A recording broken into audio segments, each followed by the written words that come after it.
नमस्कार साथीहरू।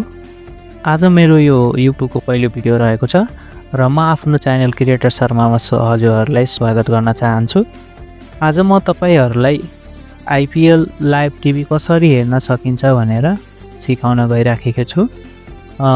यो मेरो पहिलो भिडियो हो, सो कृपया सपोर्ट गर्न, लाइक सेयर गर्न नबिर्सिनु होला र यो च्यानललाई अझै सपोर्ट गरी यस्तै फ्युचरको अपकमिङ भिडियोहरूको लागि हजुरहरूले मलाई मोटिभेट गर्न सक्नुहुनेछ।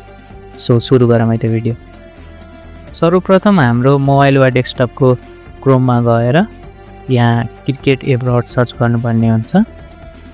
क्रिकेट एब्रोड सर्च गरेपछि हामीले यहाँ हेर्न सक्नेछौँ क्रिकेट एब्रोड देखाइरहेछ। हामीले यही वेबसाइटमा क्लिक गर्नुपर्ने हुन्छ।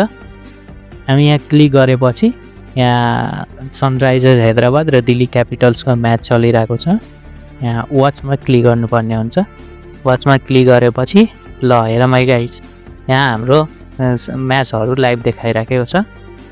यही थियो एउटा सजिलो तरिका र हजुरहरूलाई यो तरिकाबाट चाहिँ म्याच देखाएन भने मैले यहाँ लिस्ट प्रोभाइड गरिदिनु छु यही भिडियोमा।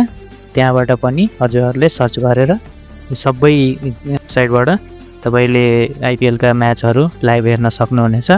ल ठिक छ, धन्यवाद है। भिडियोमा यस्तै हेल्पफुल भिडियोहरू हजुर सामु लिएर आउनेछौँ र यो च्यानललाई सपोर्ट गरिदिनु होला। ल धन्यवाद।